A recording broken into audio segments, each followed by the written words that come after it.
Ya, buenas tardes. Bueno, bienvenidas a la tercera semana de este seminario de temas selectos de promoción de la salud. Hoy tenemos el honor de recibir a la doctora Elena Álvarez Bulla. Damos la bienvenida a la doctora.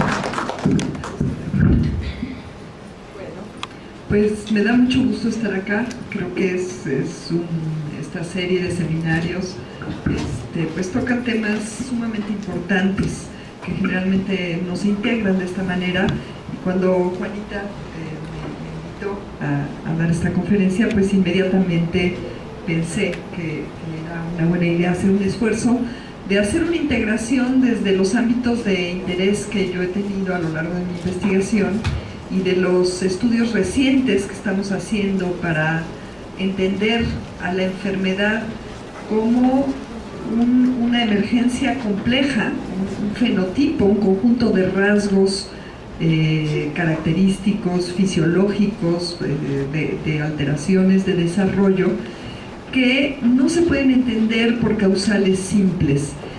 Está muy de moda la medicina genética, individualizada. Seguramente ustedes han oído de aquí para allá que ya hay genes para todo, ¿no?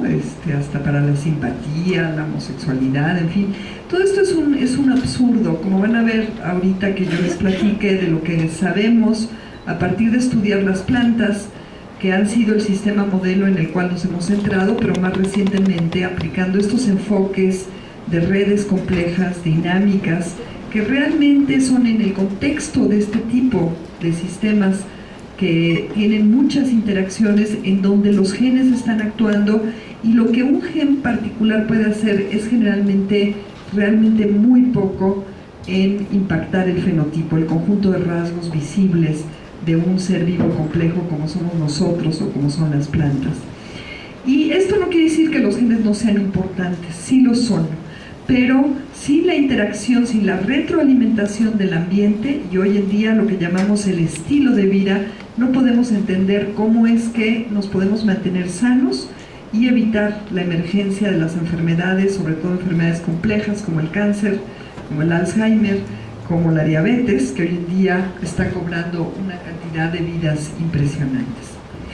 Y la limitación de este enfoque genocéntrico, que no solamente lo digo yo, lo dicen investigadores muy importantes en el mundo, en una de las revistas más prestigiosas aparece hace unos días un artículo donde pone de manifiesto que este enfoque genocéntrico está prácticamente superado, se ha demostrado su limitación, y esto se debe a que este mal llamado dogma central de la biología molecular, puesto que en biología, en ciencia biológica o de cualquier otra índole no debería de haber dogmas, está completamente superado. Pensábamos que esta información lineal contenida en el ADN, que es la molécula informacional o de herencia general de todos los seres vivos, contenía algo así como un programa de computadora que se puede leer, y que una vez que tuviéramos este programa íbamos a poder tener la clave para todo, para todos los aspectos tanto de salud como de enfermedad.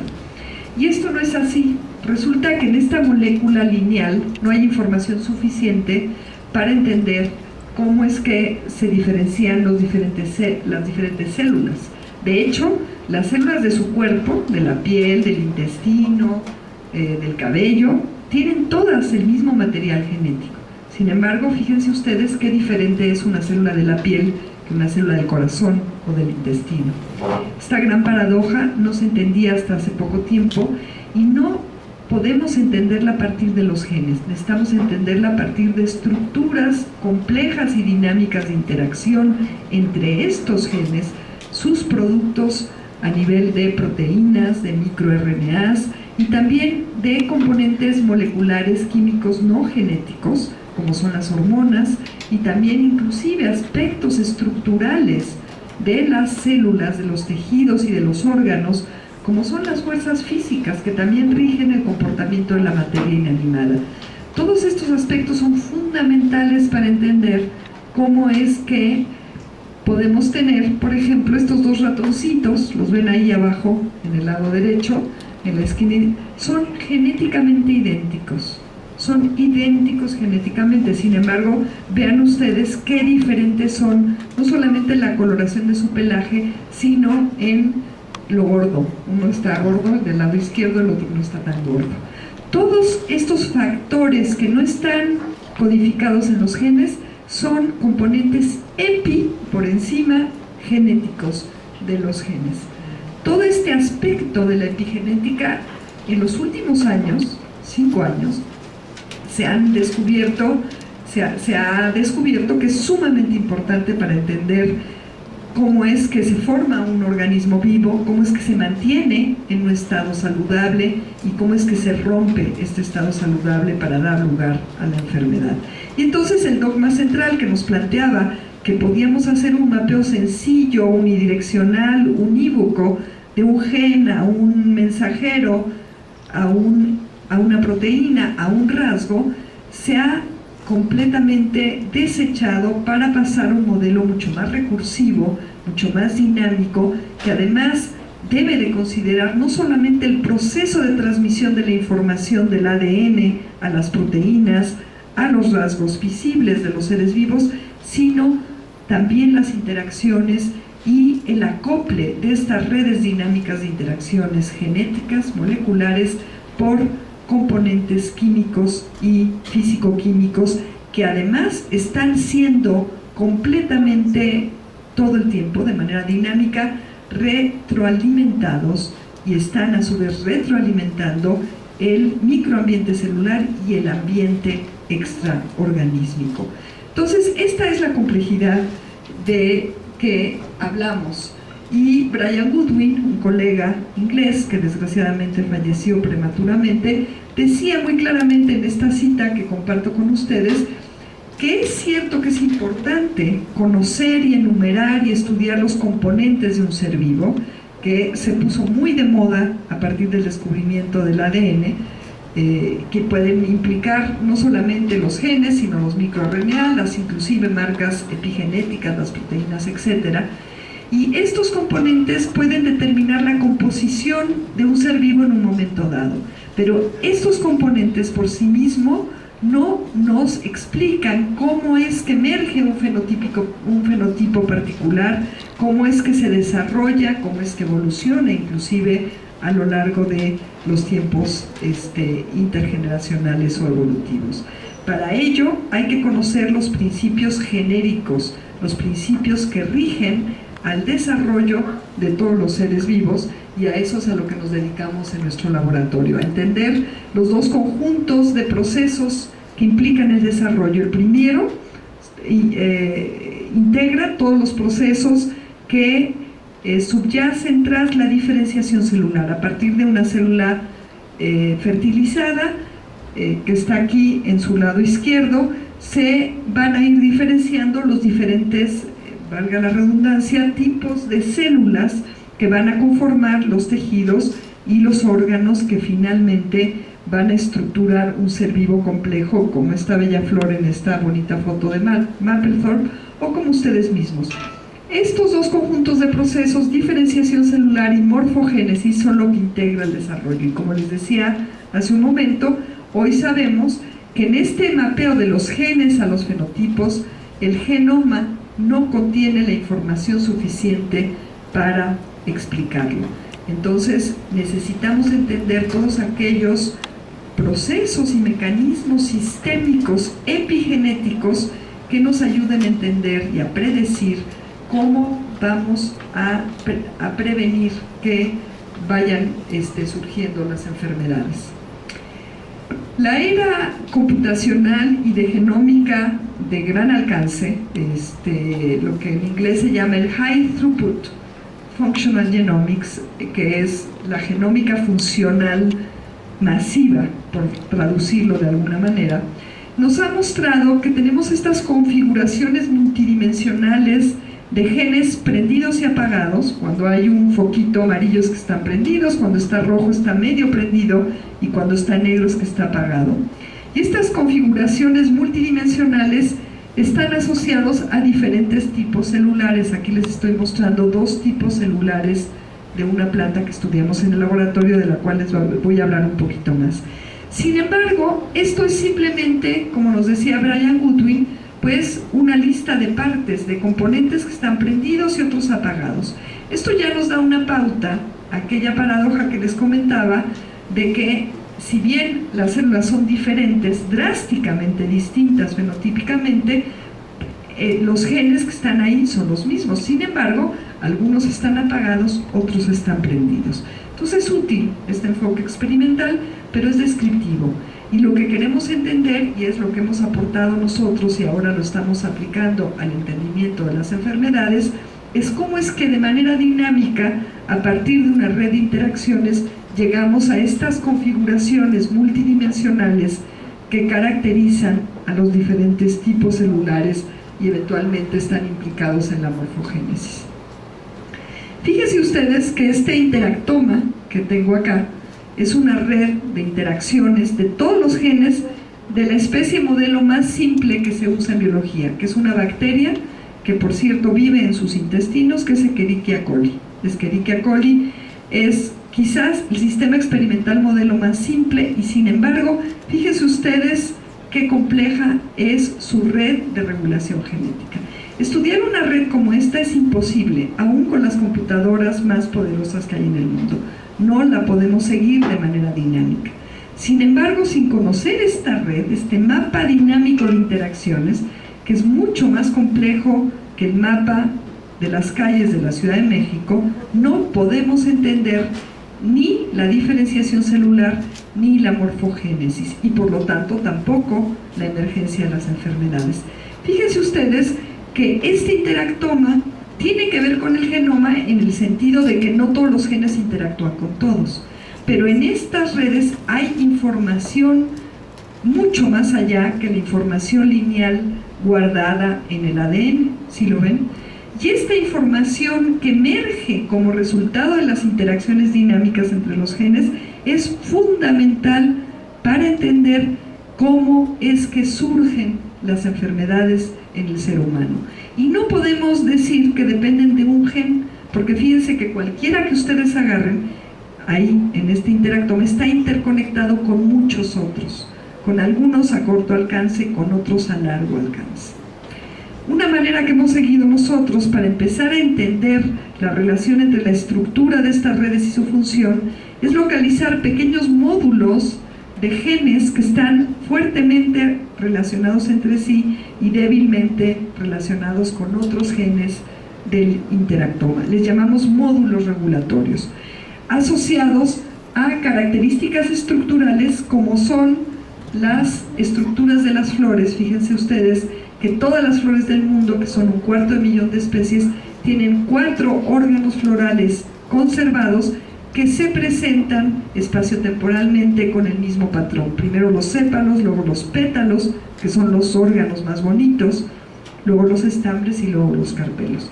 No voy a ir en detalle a los estudios que hemos hecho en plantas, pero sí les quiero contar que al ver este patrón conservado, planteamos la hipótesis que debería de haber subyacente al mismo en cada proceso de desarrollo y a lo largo de la evolución de todas las angiospermas, que son las plantas con flores, un mecanismo sistémico, es decir, una red, lo podemos describir como una red de interacciones genéticas, que una vez que se conformó a lo largo de la evolución, permaneció de manera robusta así.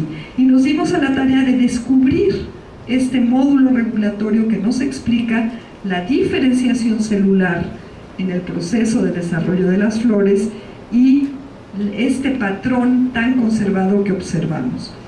Y bueno, este es un estudio que me sirve de pretexto para platicarles con un ejemplo mucho más simple y tratar de transmitirles al menos la intuición, porque aquí podríamos meternos en matemáticas muy complejas, no lo voy a hacer, no se preocupen. Por cierto, ¿cuántos de ustedes son biólogos? ¿Son biólogos o qué son? ¿Sociólogos?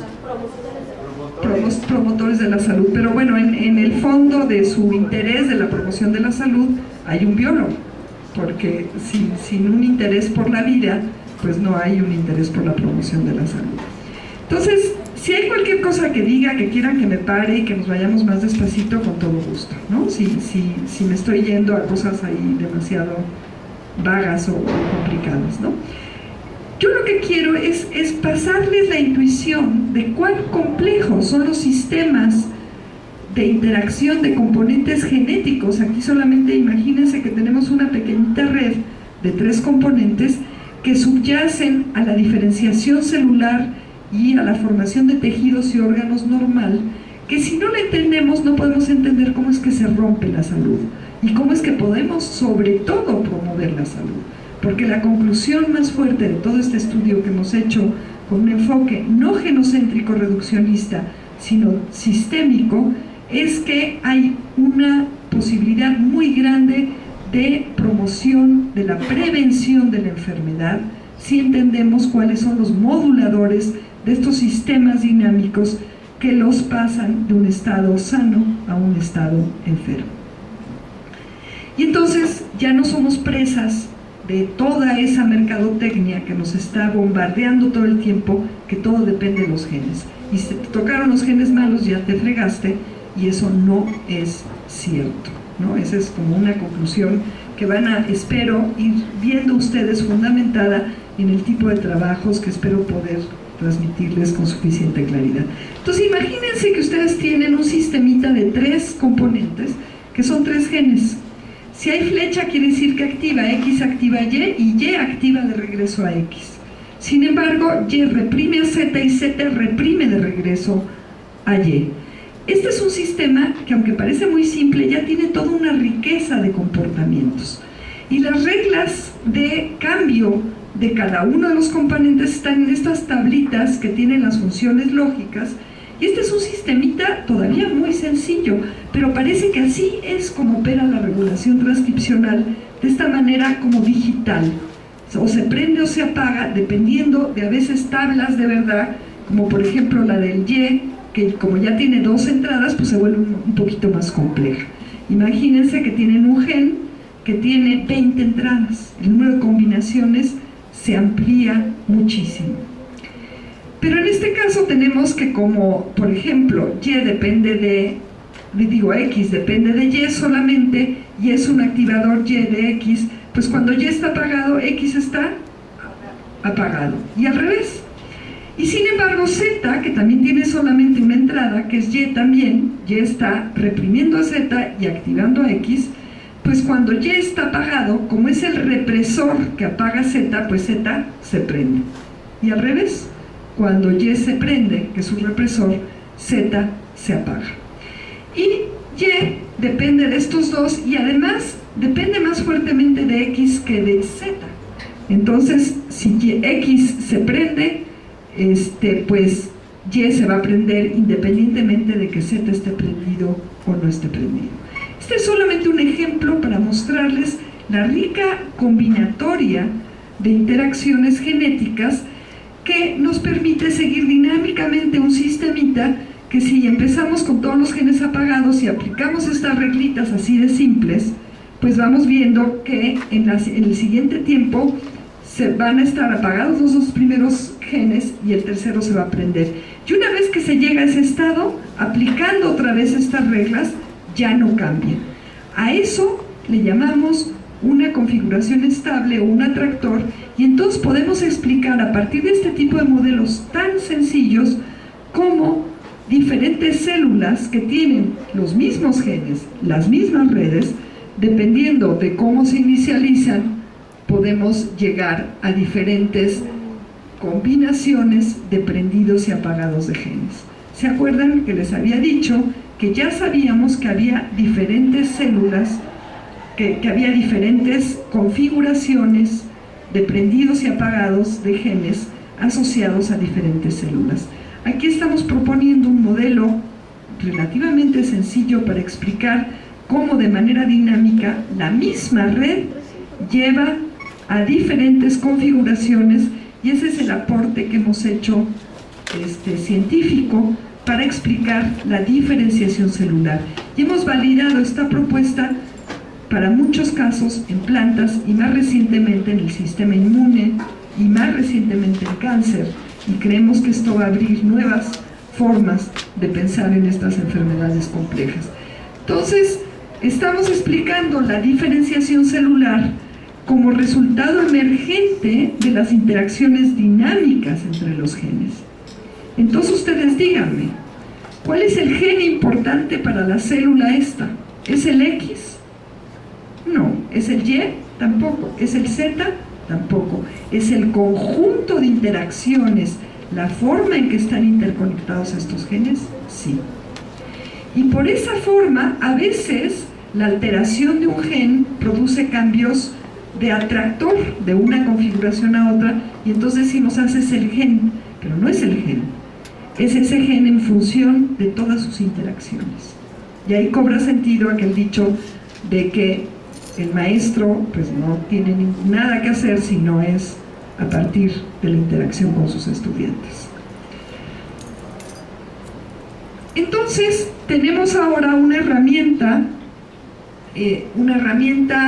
de integración de información, de análisis sistémico no reduccionista, que nos permite entender no solamente cómo se diferencian las células, sino cómo se reprograman. Y fíjense ustedes que muchos tipos de cáncer dependen de alteraciones de estas dinámicas en sitios, en tejidos donde ya deberían de estar las células diferenciadas, y de repente hay una señal que generalmente está promovida por cuestiones ambientales que causan inflamación crónica, que le dicen a esas células, reprográmate, y empieza a funcionar como células embrionarias o troncales o células madre que proliferan y producen un tumor. Entonces, a partir de estos modelos dinámicos podemos entender no solamente la diferenciación, sino la reprogramación y la activación de nichos de células troncales en sitios erróneos, en momentos erróneos, que desintegran la funcionalidad de los tejidos, de los órganos, de los sistemas funcionales, y llevan a un estado de enfermedad. Pero fíjense ustedes que no estoy hablando del gen del cáncer no sé cuánto, o de la diabetes, que ahora nos quieren vender que los mexicanos tenemos una propensión a la diabetes. Pero ¿por qué la diabetes tipo 2 no era tan prevalente como lo es ahora hace 100 años? Esto quiere decir que probablemente no son los genes los realmente directamente responsables, puesto que todo ser vivo está estructurado de una manera bastante robusta por redes de este estilo que actúan a nivel celular y que interactúan con componentes extracelulares, y que en estas redes están tanto los genes buenos como los genes malos, ¿no? Tratando en un enfoque mercadotécnico de la genética de vender esta necesidad de estarse ahora haciendo pruebas genéticas. Primero era detrás de los genes malvados, y ahora es a ver si tienes los genes buenos. En el contexto de esta propuesta estamos descubriendo, no nosotros nada más, sino muchos otros laboratorios del mundo, que los genes buenos y los malos están en las mismas redes, y que lo que hay que cuidar es que este tipo de dinámicas naturales, normales del desarrollo, no sean moduladas de manera alterada, tal que transiten de un atractor a otro. Pero el que esto suceda no depende de genes aislados, depende de cómo están interconectados y cómo están dinámicamente produciendo las diferentes funciones celulares. Entonces, este es un esquemita, es una caricatura, en donde lo que muestro son estas redes adentro de células, ¿sí?, que están siendo acopladas por factores físico-químicos también, el ambiente microcelular, ¿sí?, que nos dan lo que llamamos un paisaje epigenético, que es un conjunto de restricciones que nos llevan a la diferenciación de diferentes tipos de células, ahí caricaturizado por diferentes pelotitas de colores, y eventualmente un fenotipo particular. Vamos a suponer que este es el fenotipo sano y este es el enfermo, el de abajo. Pero todo esto está en el contexto de diferentes ambientes. Entonces fíjense ustedes que si no tenemos un enfoque sistémico, integrativo, emergente y claro que considere de manera clara la retroalimentación con el ambiente, no podemos entender ni la salud ni la enfermedad. Y fíjense ustedes que sí, los genes son importantes, pero en el contexto ¿de qué? De sus interacciones dinámicas en estas redes complejas, acopladas por factores no genéticos, como son las hormonas y las características estructurales de las células, de los tejidos, de los órganos, y sin considerar el medio ambiente, tampoco vamos a entender cómo es que se mantiene la salud y se rompe eventualmente. Como ven, un enfoque simplista a lo mejor sirve para explicar, o no para explicar, pero para correlacionar con alteraciones de genes de muy, muy poquitos casos. Ahorita vamos a ver para el caso de cáncer cómo van las estadísticas, de qué tan importante es la información contenida en genes aislados, es decir, en cuántos casos realmente podemos decir que los genes son importantes. Y esto no quiere decir que la herencia no sea importante. Todos vemos claramente que más o menos nos parecemos a nuestros padres, aunque a veces no.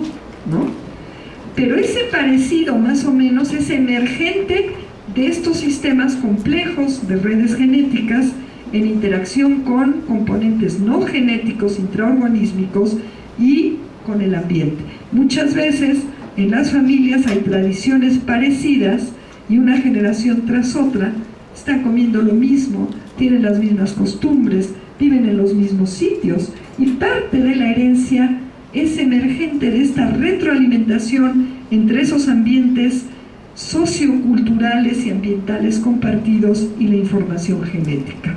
No es una explicación reduccionista de que es que heredaste el gen de la simpatía del padre, ¿no? Fíjense, el cáncer.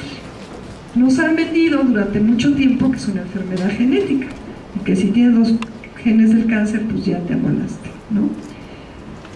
Resulta que a lo largo de los años se han estado registrando qué componentes son importantes en la emergencia o en la prevalencia de una enfermedad, si son genéticos y son ambientales. Esos son los datos. No son datos míos, son datos de un investigador, y ahí está la cita, Pharmaceutical Research, publicado en 2008. Yo creo que ese porcentaje va a ir disminuyendo conforme haya más datos. Fíjense ustedes qué poquitos casos pueden tener un correlato, no una explicación. La explicación siempre va a ser sistémica, pero sí un correlato genético más o menos claro. Más o menos el 5%. Y de verdad creo que ese porcentaje va a ir disminuyendo. Fíjense ustedes los componentes, todos ambientales, de estilo de vida, que están asociados con la mayor cantidad de casos de cáncer, más del 90%. Para fines estadísticos, 95% son todos.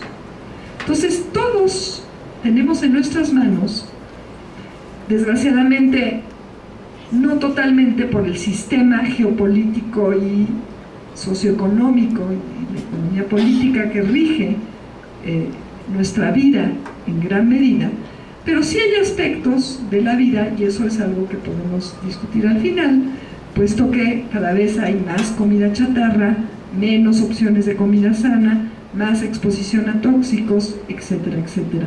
Por lo cual, no solamente las decisiones individuales y ciudadanas, sino la organización social es importantísima para ir tratando de revertir o luchar en contra de esos sistemas que están generando las crisis generalizadas de salud. Porque ahorita van a ver los datos, poquitos datos que tenemos en México y los muchos datos de Estados Unidos, que estas crisis de salud asociadas al sistema dominante que rige al mundo hoy en día, que es un sistema industrializado, neoindustrializado, capitalista, pues está generando una crisis de salud mundial. No solamente es privativa de países como México, y de hecho en países como México tenemos todavía más opciones de alimentación y de medio ambiente sano que en países como Estados Unidos. Pero dejemos por un momento la discusión, esa discusión tan relevante del contexto socioeconómico que rige nuestra salud de una manera, como ustedes ven, mucho más importante que los genes, ¿sí? Y vamos a regresar un poquito a los datos y a un ejemplo muy concreto que, inspirado en lo que habíamos hecho para plantas, entonces nos lleva a proponer un enfoque sistémico para entender cómo es que la modulación de estas redes genéticas que rigen la diferenciación y morfogénesis, diferenciación celular y morfogénesis normal, tiene que ocurrir para que quede en esa normalidad o se retrase por lo menos la transición posible a la enfermedad, que sería como saltar de un atractor, como el que es una configuración asociada a un estado saludable, a otro que es ya un estado de enfermedad. Pero quiero enfatizar esta transparencia, la dieta, la obesidad, que obviamente muchas veces tiene que ver con la dieta, también con la falta de ejercicio y con cierta propensidad que generalmente se puede modular, el tabaquismo, las infecciones, y aquí no está, pero está también implicado en el tabaquismo y la exposición a otros tóxicos que hoy en día se están volviendo algunos de los moduladores más importantes de la enfermedad, ¿no? La liberación de tóxicos por la agricultura industrializada, y vamos a centrarnos en un ejemplo que tiene que ver con esto al final de la charla. Todos estos son los moduladores, los promotores más importantes de la enfermedad, ¿sí? Fíjense que ustedes que en principio tendrían que ser todos modulables, y haciendo un plan de medicina preventiva tendríamos que poder retrasar, evitar la enfermedad en una gran cantidad de personas. Y de hecho hay ejemplos en el mundo de países relativamente pobres, pero con un sistema socioeconómico de orden totalmente distinto, que es Cuba, que tiene una de las poblaciones más sanas de todo el mundo y una prevalencia de ciertas enfermedades que han sido catalogadas como genéticas más baja de todo el mundo, incluyendo algunas de las que vamos a ver más adelante. Entonces, aplicando el mismo enfoque que les conté para entender la diferenciación de los órganos florales, estudiamos el caso más común de cáncer, que es el que tiene un origen en células de tipo epitelial. Más del 80% de los casos de neoplasias emergen como resultado de alteraciones celulares y tisulares de tejidos epiteliales. Entonces nos pusimos a estudiarlos. Y resulta que hay un patrón, así como en las flores, hay 4 tipos celulares y una secuencia ordenada del tiempo que sugiere un sistema que restringe estos tipos celulares y cómo van pasando de uno a otro a otro. Aquí, hablando con patólogos y gracias al interés y entusiasmo de un estudiante que se llama Fernando Méndez, planteamos la siguiente hipótesis. La gran mayoría de los casos de cáncer de origen epitelial implican estos tipos celulares y una transición ordenada en el tiempo más probable, que implica la transición de un tejido normal a uno hiperplásico tipo 1 o atípico para llegar a un carcinoma invasivo en donde ya el tipo celular ya no es epitelio, es un mesénquima. Y son estas células mesenquimatosas que rompen su estructura y su conectividad con las otras las que se vuelven realmente preocupantes desde el punto de vista de salud, las que llevan a metástasis y eventualmente realmente amenazan la vida. Resulta que nos preguntamos si había información suficiente en todo el mundo de datos de interacción entre genes y de información en general molecular de diferentes módulos regulatorios que podrían estar implicados en este patrón tan conservado de tipos celulares y de transiciones observables una y otra vez y ordenadas en el tiempo. Y para nuestra sorpresa, porque realmente entrando a un tema como este, que ha recibido tantísimo dinero para hacer investigación en todo el mundo, yo pensé que pues o todavía no estaba la información ahí, o lo que estábamos por descubrir ya estaba reportado y nada más había que asociarlo. Resulta que no. Resulta que cuando nos pusimos a integrar aquí de este lado derecho la red, entonces estamos buscando un modelito, un módulo regulatorio como ese simple que les mostré. Claro que ahora es mucho más complejo, pero no me voy a meter en todos los detalles, no se preocupen. Lo que hicimos fue integrar genes de ciclo celular, de diferenciación celular de epitelios, de mesénquimas, de inflamación, de senescencia o envejecimiento celular prematuro, que resulta que es lo que pasa. O sea, la célula va, después de estar sujeta a mucha inflamación, ¿por qué? Por estar comiendo mal, por estar en contacto con tóxicos, por no estar haciendo ejercicio que ayuda a liberar los tóxicos, etcétera, etcétera. La célula pues se quiere morir, ¿no? Y entonces entra a un estado de senescente a partir del cual es muy fácil, ¡pum!, hacer el salto a la célula mesenquimal, que es la que produce las neoplasias peligrosas en los cánceres de origen epitelial. Y si se fijan, las redes y los procesos que están implicados son los procesos que obviamente también están implicados en el desarrollo normal y tienen que estar ahí. No es que llega el gen malvado a hacer ahí sus cosas, ¿no? Entonces lo que hicimos fue analizar esta red y resulta que estas interacciones, que se pueden reducir en una red pequeñita quitando todas las vías lineales, nos llevan a solamente 3 configuraciones. Es decir, no importa cómo inicialicemos esta red, que puede inicializarse en 2 a la 9 combinaciones de ceros y unos, todos apagados, todos prendidos, el primero prendido y los demás apagados, etc.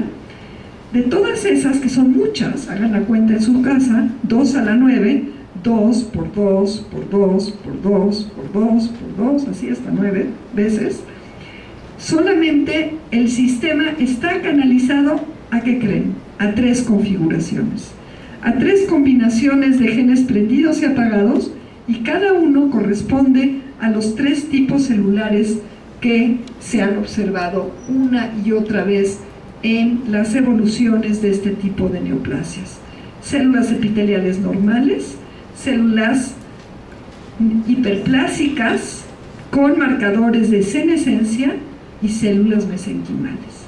Y no solamente ese, el modelo dinámico que nosotros postulamos para explicar la emergencia y la progresión de este tipo de neoplasias también nos explica por qué, para llegar al estado preocupante de células ya mesenquimales que pueden inclusive hacer metástasis, las células pasan por un estado senescente, atípico, anormal, prematuro, ¿sí? No les estoy dando los detalles. A quien le interese, con mucho gusto, este artículo está a punto de ser publicado, o sea, les estoy mostrando datos muy recientes, están ahí los autores. Méndez es el estudiante que me convenció de dejar de ver las flores, que son tan lindas, y ponerme a ver estas cosas, pues que son muy importantes, pero que no son tan lindas. Y bueno, esta grafiquita de abajo muestra que si empezamos el sistema en células todas epiteliales normales, la mayor cantidad de células que se diferencian después son justamente las células senescentes. Es decir, la misma red de regulaciones implica restricciones no solamente a los tipos de células que se diferencian, sino a cómo pasan de manera ordenada en el tiempo unas a otras. Yo sé que hay muchos conceptos aquí muy complicados y que a lo mejor están diciendo, bueno, esto no estoy entendiendo nada, pero espero que por lo menos les quede claridad de que la emergencia y la evolución de un fenotipo tan complejo como el cáncer no depende de un gen, sino emerge como resultado de las interacciones de muchos genes, y no solamente emergen como resultado de las interacciones de muchos genes los diferentes tipos de células, sino la secuencia temporal y los tiempos de tránsito de un tipo celular a otro. Entonces hay mucha cabida para un enfoque preventivo, en el cual, si vamos entendiendo estos mecanismos sistémicos, podemos ir proponiendo cómo es que se puede retrasar la emergencia de estos tipos celulares alterados. Me voy a saltar esto para no complicarles demasiado la existencia y regresamos a este diagramita. Y obviamente un enfoque de biología de sistemas, como les estoy planteando, entonces regreso e insisto, no solamente tiene que considerar los genes, sino sus interacciones, cómo están acopladas estas redes genéticas y, de manera muy importante, cómo están siendo afectadas por las condiciones medioambientales, puesto que la emergencia de salud versus enfermedad depende siempre también de cómo el ambiente impacta los sistemas moleculares que subyacen tras la diferenciación celular y la estructura y el funcionamiento normal de los tejidos, ¿no? Esto podría ser simplemente un dibujito, pero está todo sustentado con modelos que son modelos matemáticos y son modelos fundamentados en datos experimentales y validados por datos novedosos y por su capacidad de hacer predicciones que luego se comprueban experimentalmente. Entonces ahora vamos, ese es como el marco teórico conceptual a partir del cual quiero platicarles ya datos menos áridos o aspectos menos áridos que tienen que ver directamente con los datos de salud. Y que creo yo que este tipo de enfoques demuestra cuál equivocada está toda esta propaganda, porque hay más propaganda que ciencia en torno a el querer localizar los genes culpables o los genes buenos de tal o cual enfermedad, que es un enfoque, creo yo, que tiene mucho más, insisto, de mercadotecnia, porque es mucho más fácil adueñarse de un gen que adueñarse del conocimiento complejo, sistémico, como el que yo les acabo de platicar. Entonces hay una cuestión acá también de cómo la ciencia va siendo cooptada y va siendo alterada en su objetividad por intereses de lucro de grandes corporaciones farmacéuticas, más que en acuerdos con gobiernos, por desgracia, más que en términos de el conocimiento científico profundo, los valores epistémicos de la ciencia y el interés social y eventualmente ambiental. Fíjense ustedes que aquí tenemos un mapa de cuál es la probabilidad de morirse de manera prematura de enfermedades no contagiosas. Estas enfermedades son muchas de ellas enfermedades complejas. Entonces, cuando vemos este mapa, pues bueno, sorprende. México está mal, pero no está tan mal. Contra Mar Rojo es peor, ¿no? Sí se ve que Europa y Estados Unidos son aparentemente los países que están mejor en términos de salud, pero van a ver los datos que les voy a mostrar. Son datos de grano muy grueso que hace ver que, bueno, pues sí hay un problema de salud asociado a la pobreza y que este problema de salud ya no solamente impacta a través de enfermedades contagiosas, sino de enfermedades que tienen que ver con el tipo de alteraciones de los sistemas, como el cáncer, y que tiene mucho que ver con el enfoque que yo les estoy tratando de transmitir. Pero si nos vamos a ver más a detalle cómo, porque aquí pues podríamos decir, bueno, está la pobreza y necesitamos mejores sistemas de salud, mejores sistemas de diagnóstico, el saber si hay propensiones y los genes y tal, aunque ya viendo esa distribución geográfica ya estamos viendo que hay factores ambientales que son muy importantes y sociales, por supuesto, ¿no? Cuando nos vamos a ver ya prevalencias de enfermedades particulares, y en México, yo como no es mi tema realmente, está en la salud, no sabía qué tan poquitos datos hay y qué mal están los datos epidemiológicos en México. Y aquí surge una gran tarea para la Unión de Científicos Comprometidos con la Sociedad de exigirle al gobierno mucha mayor transparencia en términos de salud y de epidemiología. Pero bueno, de los pocos datos que encontré, fíjense ustedes cómo ha aumentado este diferencial entre las curvas verde, amarillo y morado, es cómo ha aumentado, sobre todo en edades a partir de los 50 años, pero la diferencia se va yendo cada vez más a la izquierda, ¿no? Y aunque no pude graficar, empecé a sacar los datos y las curvas. La curva para los años recientes, del 2012 para la fecha, se trepan tremendo, y se trepan a partir de los 30 años. Esto me lo van a tener que creer porque no me dio tiempo de graficar, porque no estaban las gráficas, pero sacando datos que han ido sacando sobre todo instituciones de investigación como el Instituto Nacional de Salud Pública, se ve que el aumento en la prevalencia de diabetes tipo 2 en México se está disparando, y a edades mucho más tempranas. Pero aún con estos datos que ya contrastan lo que pasaba en mujeres y hombres en el 2012, se ve claramente que hay un componente que no es genético, porque no ha cambiado la composición genética de la población mexicana, que es ambiental. Está cambiando el estilo de vida. Mucho de este cambio está forzado por el sistema que nos rige, el sistema social y económico que nos rige.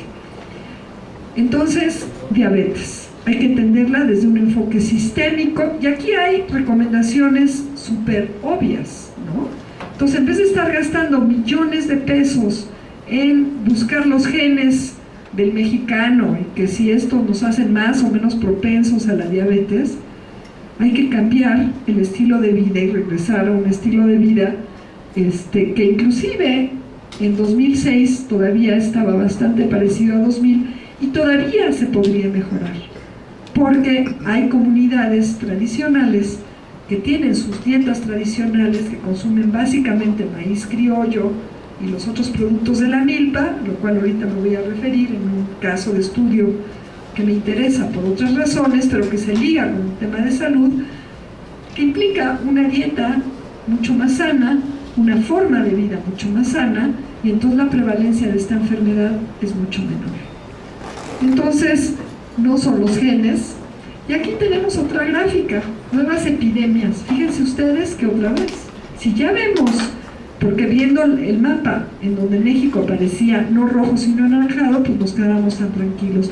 Pero cuando ya nos vamos a las secuencias temporales de cómo ha cambiado la mortalidad por enfermedades no transmisibles en México, fíjense ustedes que ahí está la diabetes otra vez y las isquemias de corazón, con una tasa de aumento tremendo.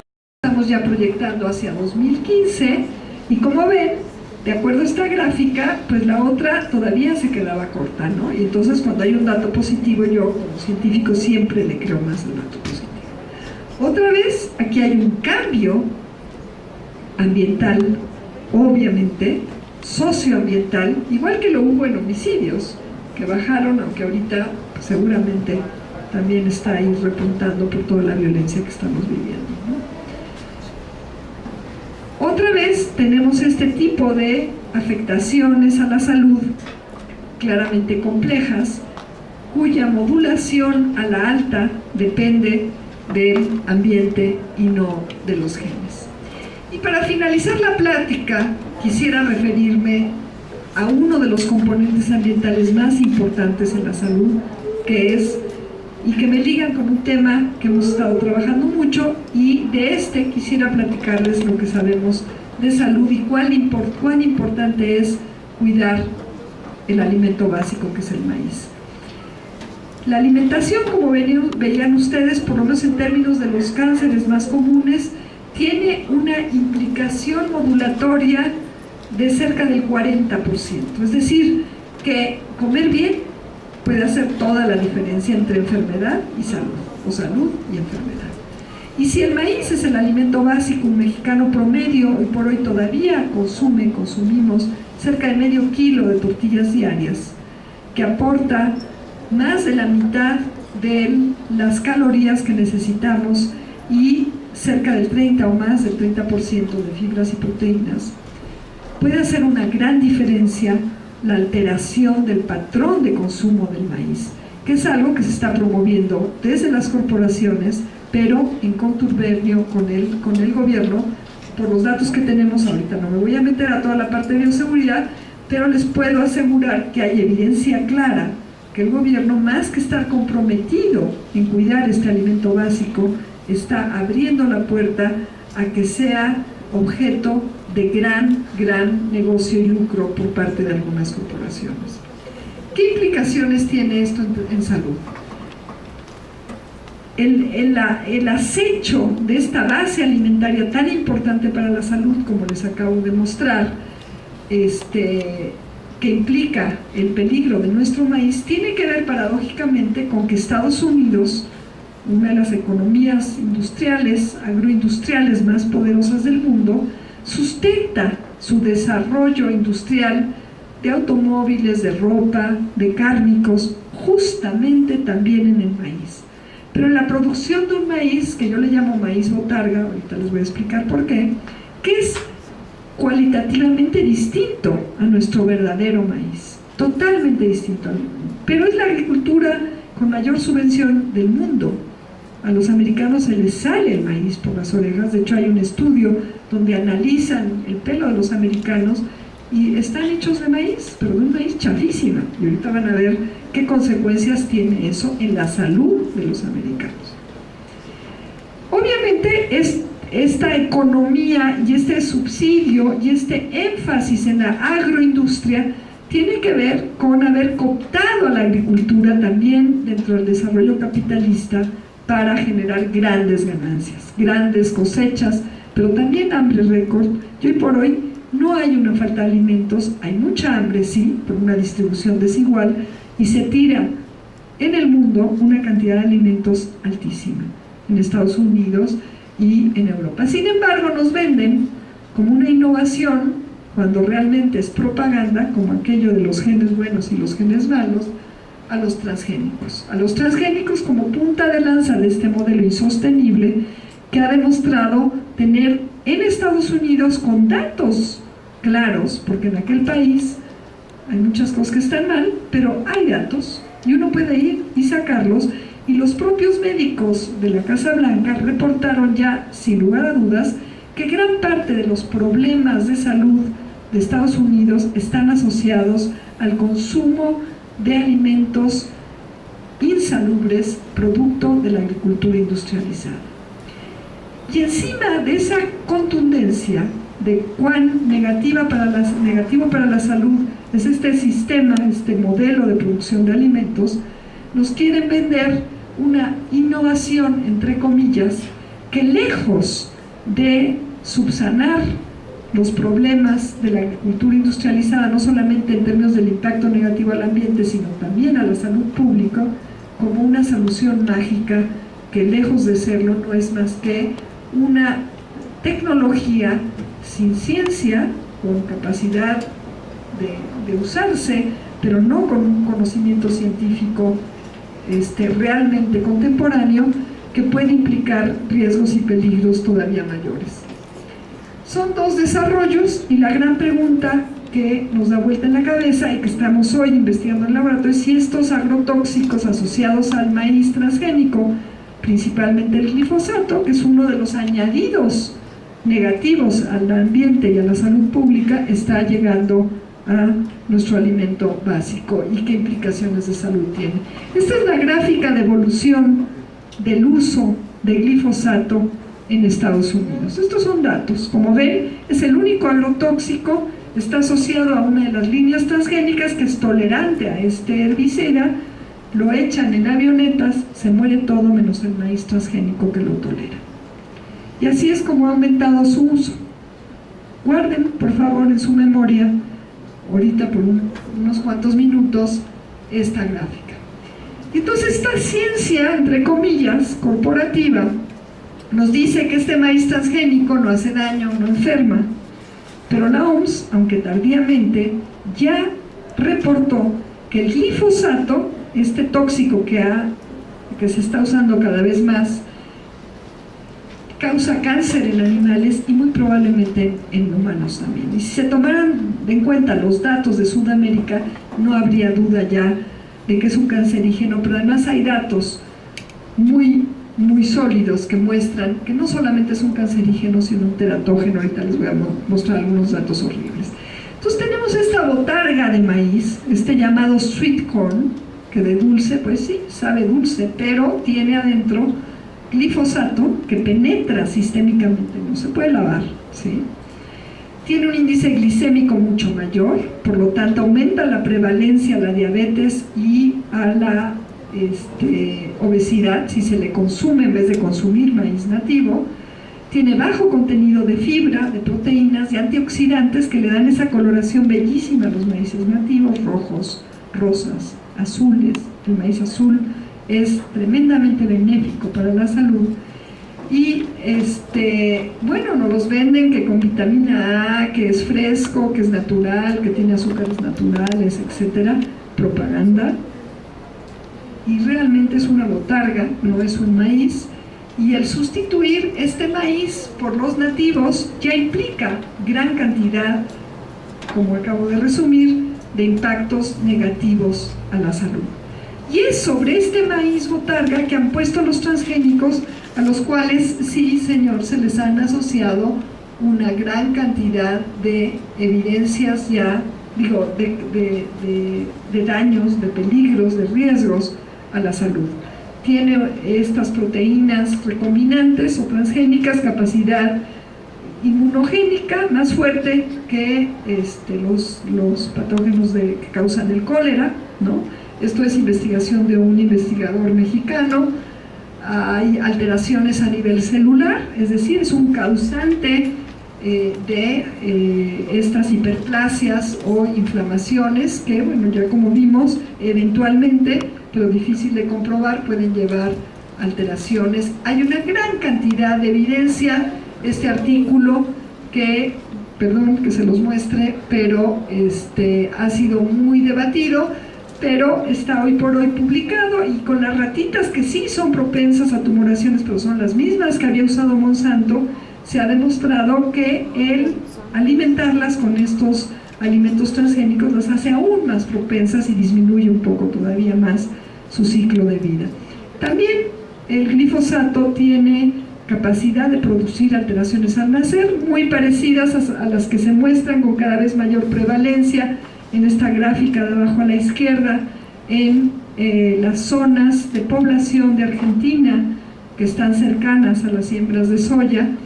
Y estos datos del medio son hechos con anfibios. El doctor Carrasco desgraciadamente falleció prematuramente, y también datos directos a nivel celular de cómo este glifosato puede provocar alteraciones precancerígenas a nivel de cultivos celulares. Esta sustancia se confunde por el organismo, por todos los vertebrados, incluyéndonos a nosotros, con el ácido retinoico, que es un morfógeno importante, y esto produce una alteración al momento que está cerrando el tubo neural, y esto produce megacefalias. Esto está ya bastante claro, pero además está documentado, como les muestro ahí en esa gráfica, de manera epidemiológica. Y esto es lo que nos espera si es que se liberan de manera masiva los transgénicos en México, la soya, no solamente el maíz. Entonces, bueno, vamos a ver ahora el país más industrializado, más poderoso en muchos aspectos, con un sistema de salud más contemporáneo, que secuencia genes de acá para allá, que casi todos los americanos están obsesionados por ver qué genes tienen, cuáles son buenos y malos. ¿Qué está pasando con su salud? ¿Y qué nos dice esto del impacto en salud que puede tener si México adopta de manera ya más generalizada de lo que ha hecho hasta ahora, puesto que hoy por hoy cerca del 50% del maíz que consumimos sigue viniendo de las comunidades campesinas? Y si no se protege y se apoya a ese campesinado, el impacto en salud, van a ver ustedes, puede ser todavía mucho más tremendo de lo que ya estamos viendo, que es por otras alteraciones como son los estilos de consumo y la cantidad de comida industrializada chatarra que hoy por hoy está en los supermercados, ¿no? Estos son datos, como ven ahí, publicados en Nature, de cómo ha aumentado la prevalencia de autismo en Estados Unidos. El autismo es un síndrome muy complejo, muy difícil de diagnosticar. Entonces los médicos han salido diciendo, bueno, es que no se sabía diagnosticar, ¿no? Pero hay otras explicaciones, y hay un investigador en MIT, en el Massachusetts Institute of Technology, o sea, no en cualquier sitio, que argumenta que detrás de estos patrones epidemiológicos, no solamente de este mal, sino de muchos otros, pueden estar los transgénicos. Y asociados a los transgénicos como desencadenante, no como causante trivial, el glifosato. Ahí les va. Este es el faena, que desgraciadamente se vende aquí también sin muchas... Y entonces tenemos este artículo de Estados Unidos que se basa en datos, y todos los datos que les voy a mostrar para terminar la plática salen de este artículo, que lo que plantea es que el glifosato asociado a los cultivos transgénicos parece estar claramente asociado al deterioro de la salud pública de Estados Unidos. ¿Qué tenemos? Esos son los datos de cómo ha aumentado la siembra de transgénicos en Estados Unidos. Si se fijan, se parece mucho a la curva de aumento del uso y de la exposición a glifosato. Ese glifosato va llegando a los alimentos sin que se puedan lavar, ¿no? Esta es la cantidad de glifosato que se está aplicando nada más en maíz, el aumento del maíz transgénico, y aquí vienen ya los datos de salud. Estos son datos de Estados Unidos. Fíjense ustedes el brinco en el número de muertes corregidas por edad, porque decían, bueno, es que la población cada vez vive más. No, entonces se corrigió por edad. El número de muertes por insuficiencia renal y cómo está correlacionado con el aumento de exposición a glifosato como marcador de algo que es muy complejo. No vamos a decir que hay una cuestión muy simple, pero que el glifosato puede ser un desencadenante, y hay ahora hipótesis que al final se las voy a contar, en el contexto de un enfoque sistémico de cómo puede estar afectando las redes de regulación, que todas tienen que ver con inflamación, porque todas estas enfermedades finalmente devienen de un proceso inflamatorio crónico. Fíjense ustedes cómo aumenta, si se fijan que va como todo parejito por abajo de 1.5, y de repente en 1996, ¡pum!, hay un salto. ¿Sí lo ven? ¿Cuándo se liberaron los transgénicos en Estados Unidos? Esto no se me olvida porque mi hija nació en ese año, ¿no?, que es 1994. Entonces, fíjense ustedes, todas las demás gráficas, ¿no? Ahí está otra. Este es cáncer de vejiga. Ahí está otra. Este es cáncer renal y pélvico. Estos son datos de Estados Unidos, sacados por el mismo Departamento de Salud Pública de Estados Unidos. Este es cáncer de hígado y vesícula biliar. Fíjense ustedes, 94. Este es Alzheimer, que también tiene que ver. Estos son por lipidemias, alteraciones lipidémicas. Este es diabetes en Estados Unidos.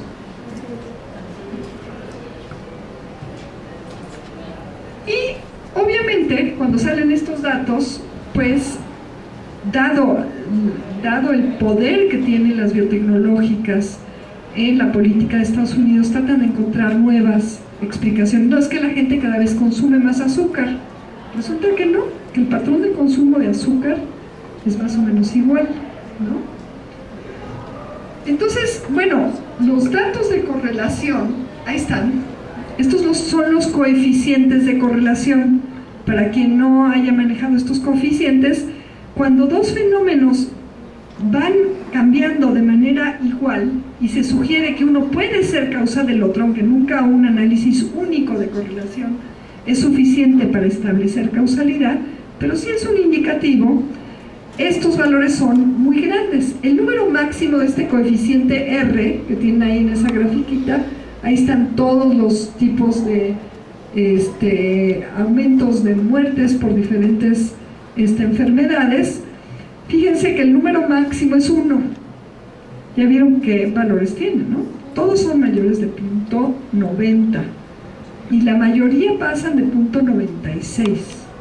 O sea, la correlación entre el aumento en el número de muertes por todas estas enfermedades y la aplicación de glifosato es prácticamente perfecta.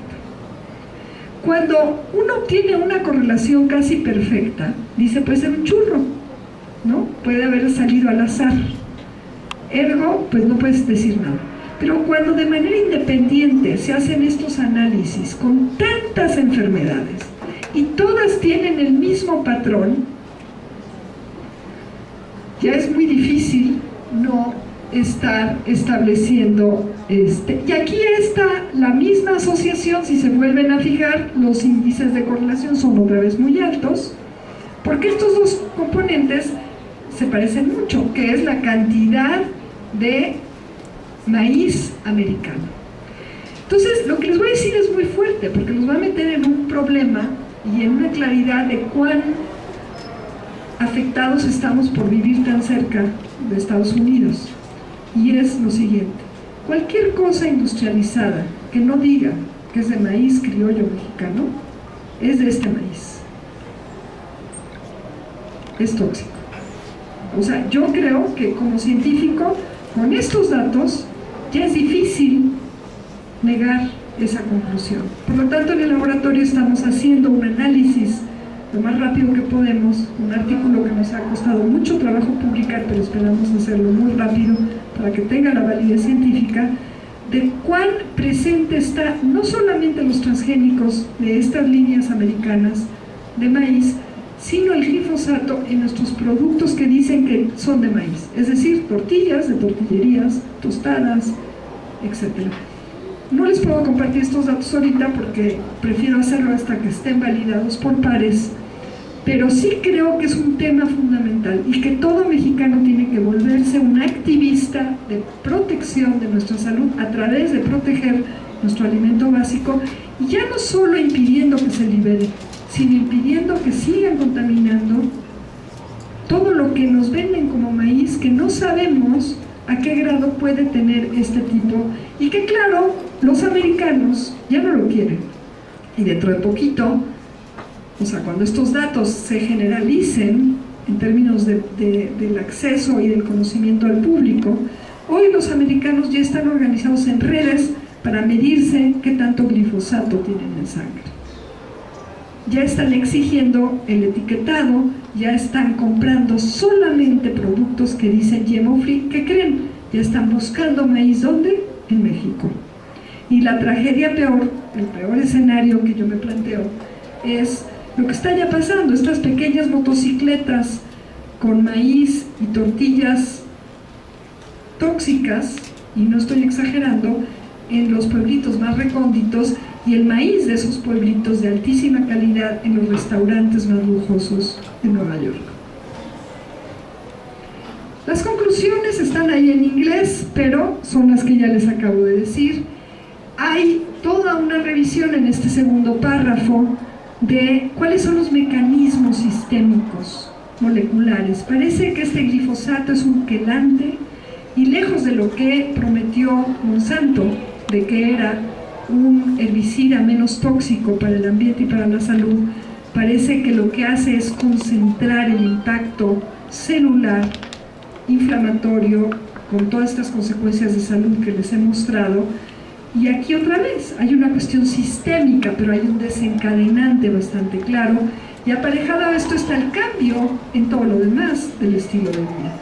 Entonces, uno con otro se van complejizando, pero para el caso de México, creo yo que si queremos pensar en salud, tenemos que pensar en proteger la agricultura campesina y nuestro maíz de que le pase lo que quisieran estas compañías que le pasase, que es volver a todo campesino un consumidor de maíz, ¿sí?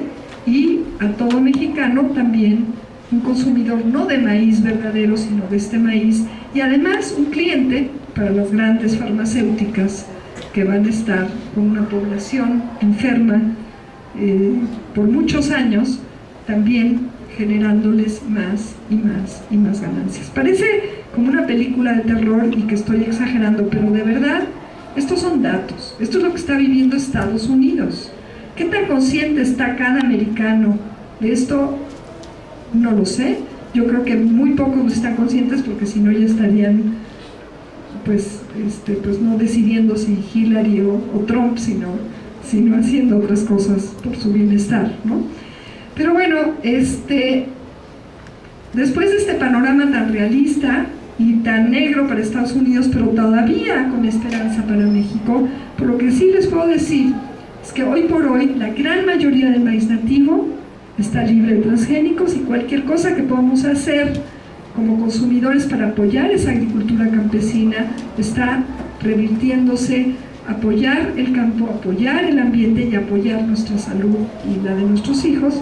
Y bueno, hay programas en la UCS que en otra ocasión les platicaré, que están empeñados en ver cómo activar estos círculos virtuosos que contrarresten estos círculos viciosos de una manera autónoma y que impliquen a grandes colectivos de consumidores y de productores muy enfocados en el maíz, porque creemos que el maíz es el eje, es la columna vertebral hoy por hoy de nuestra alimentación, pero también de la robustez y de la identidad cultural y de la capacidad social de articulación por un cambio positivo en este país.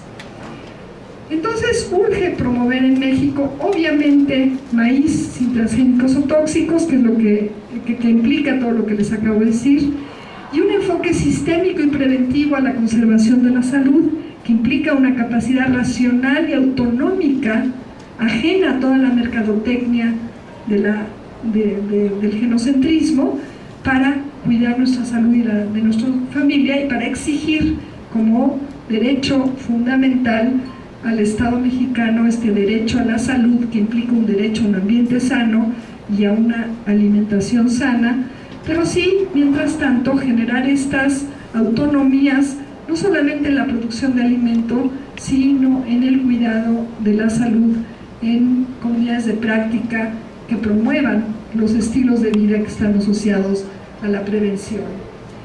Y esto en México lo podemos hacer, estamos muy a tiempo, y lo que podemos hacer en México eventualmente va a beneficiar al mundo entero, pero sí hay un problema de irreversibilidad en algunos de estos impactos negativos, como pueden ser los transgénicos sobre el maíz nativo, por lo cual es urgente. Aquí, desde un activismo científico, que creo yo todo científico tiene obligación que hacer, una de las muchas acciones, pero además de invitarlos a la UCS a participar de manera activa, hay muchos programas, los invito también a firmar esta carta, que de manera muy simbólica y a iniciativa del gran artista Francisco Toledo estamos acompañando y promoviendo desde la UCS para llegar a tener 1 millón de firmas, que dada la problemática pues son pocas, porque en este país sabemos muchos más de 1 millón, pero no es tan fácil. Entonces ayúdenos a difundir esta iniciativa, y pues con eso quisiera terminar, espero no haberme alargado demasiado. Muchas gracias. Ya, buenas tardes. Bueno, bienvenidas a la tercera semana de este seminario de temas selectos de promoción de la salud. Hoy tenemos el honor de recibir a la doctora Elena Álvarez Bulla. Damos la bienvenida a la doctora.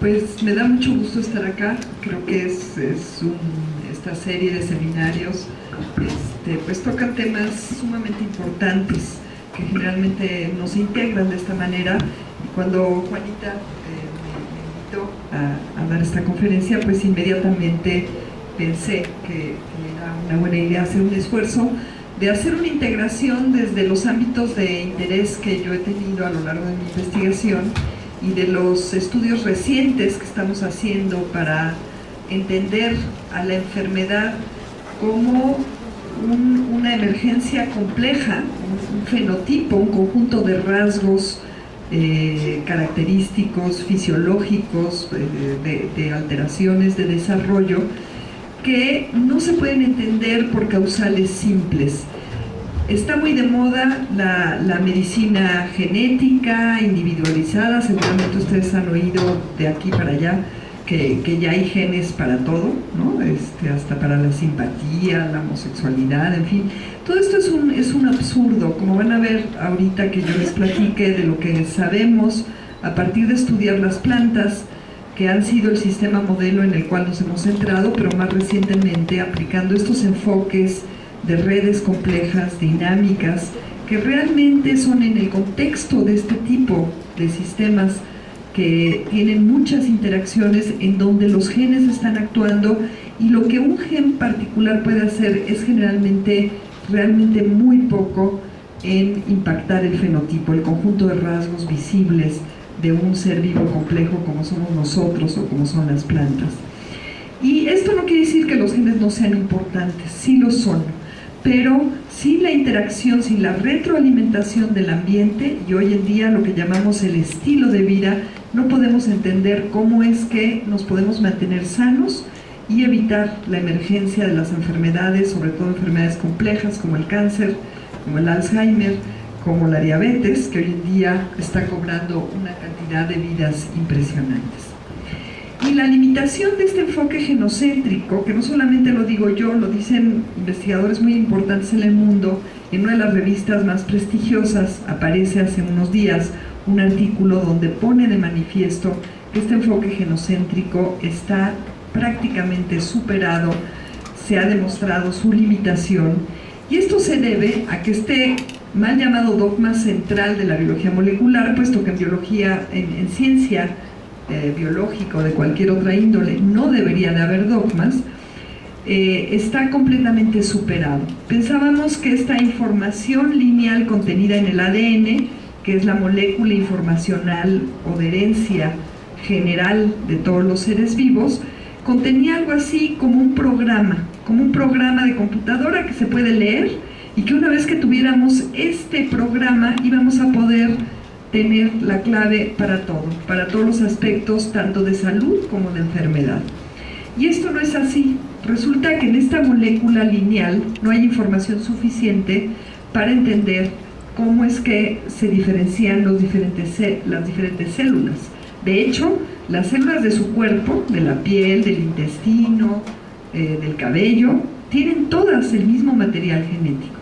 Sin embargo, fíjense ustedes qué diferente es una célula de la piel que una célula del corazón o del intestino.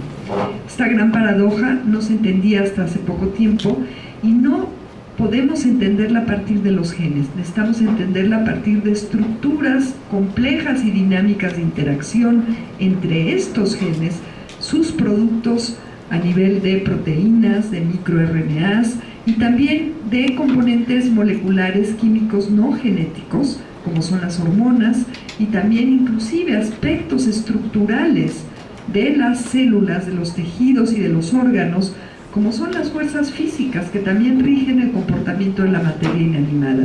Todos estos aspectos son fundamentales para entender cómo es que podemos tener, por ejemplo, estos dos ratoncitos, los ven ahí abajo en el lado derecho, en la esquina, son genéticamente idénticos.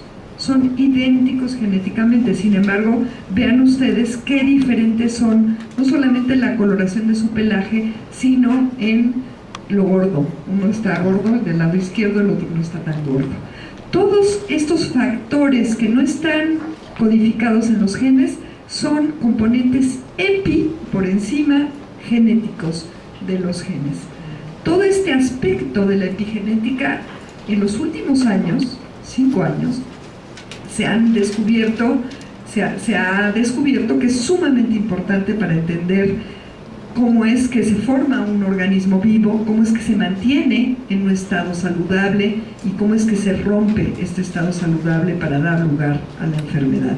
Y entonces el dogma central que nos planteaba que podíamos hacer un mapeo sencillo, unidireccional, unívoco, de un gen a un mensajero, a una proteína, a un rasgo, se ha completamente desechado para pasar a un modelo mucho más recursivo, mucho más dinámico, que además debe de considerar no solamente el proceso de transmisión de la información del ADN a las proteínas, a los rasgos visibles de los seres vivos, sino también las interacciones y el acople de estas redes dinámicas de interacciones genéticas, moleculares, por componentes químicos y físico-químicos que además están siendo completamente todo el tiempo, de manera dinámica, retroalimentados y están a su vez retroalimentando el microambiente celular y el ambiente